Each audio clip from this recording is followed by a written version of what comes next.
So you're a physical therapy practice owner and you know you needed a physical therapist yesterday. Maybe someone's left, maybe you've grown really fast, and you're in a position where you're desperate for a physical therapist. In today's video, I'm going to go over the top 3 things you should start doing right now in that situation.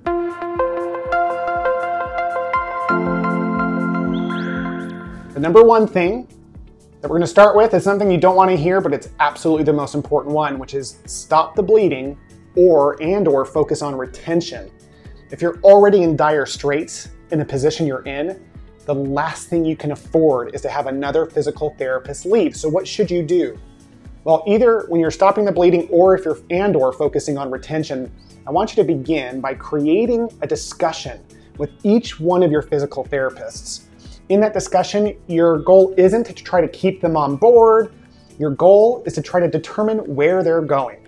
Not just in the short term, but the long term. It's called a vision meeting.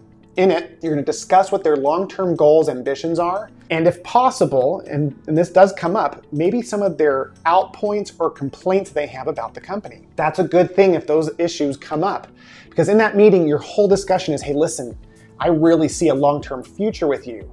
What I'd love to talk to you about is what you want to create in the next 3 to 5 years. That type of language and experience helps physical therapists feel like they're a part of something special, something bigger than themselves. And it gives you the space to be able to guide them so that they're not thinking about leaving, they're thinking about staying on board. And in that moment, they can feel free to talk about anything that would prevent them from wanting to stay, which is useful because then you have time to fix it before they go. In addition to that, you want to invest in culture. You want to help that physical therapist be a part of that culture of your company in any way, shape, or form. Ask them, what would make this place amazing? 0 to 10, how would you rate working at my physical therapy practice? And if it's not a 10, what would you say or recommend to make it a 10? What could we do? And then if you act on those items, you absolutely can create an experience for them. Now, lastly, this goes without saying, but when you're in a position where you need physical therapists, this is a great time to take a pulse on your company and get an idea of whether or not you're paying competitively. It is super vital at those times to know that what you're paying isn't only within the boundaries of what most companies are paying in your area, but that they're also going to be able to be competitive. So if you do those 3 things, then you'll stop the bleeding and/or focus on retention. Once you know that you have your current team fairly handled, it's time to do something you probably don't normally do, which is to organize your schedule so that you can focus on recruiting. The biggest problem I find when I coach practice owners is that they've let themselves get into a place where they're complacent or they're just dealing with the constant ebb and flow of their company. And so they don't put attention on recruiting the way they do on marketing. And how silly is that? We need to reorganize our time, not just in this immediate moment where you need someone yesterday, but for the long term, we need to spend minimally 5 hours a week, an hour a day on recruiting. Some people work it better where they block out 1 5-hour period once a week. And some people delegate that out to others who aren't really meant to do the recruiting. And the way I ask this, if you want to know if your person who's doing that is a good fit for recruiting or not, just ask them, would that person be someone you'd want to go do your marketing? Because marketing and recruiting are the same thing. They're sales.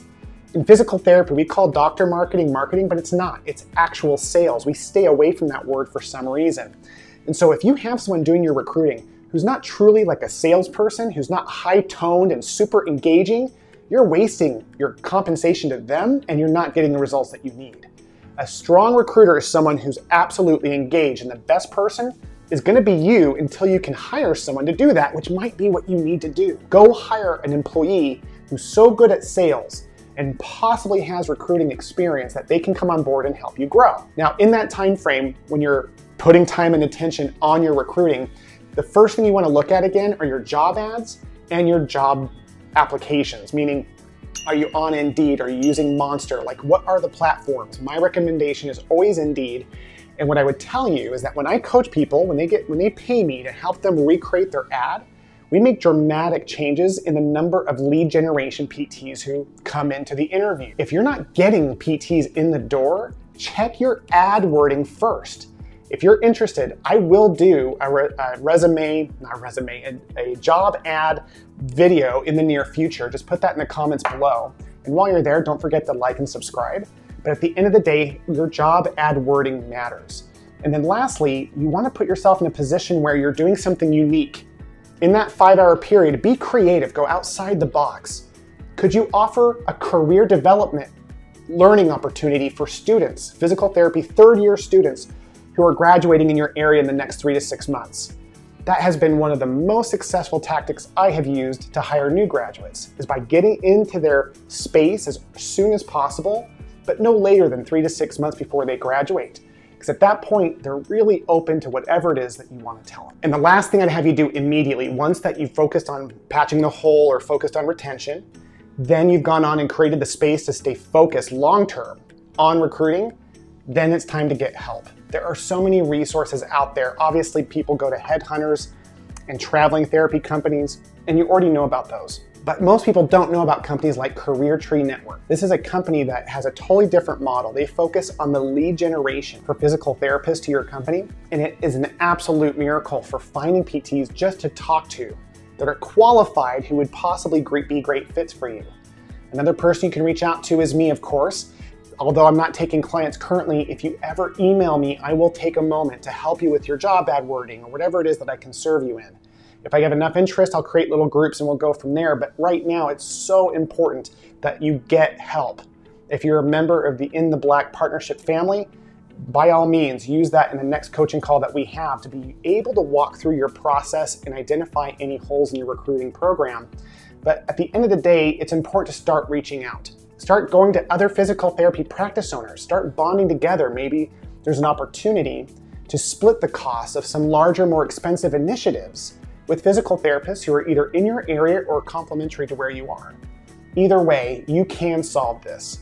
I know that it seems like there's not a lot of PTs out there at the moment, but this creates a tremendous opportunity for those who can learn how to pivot and find the unique thing that they can offer PTs that would make them want to take the job. Remember, there is something that you do that's better than any other PT owner out there.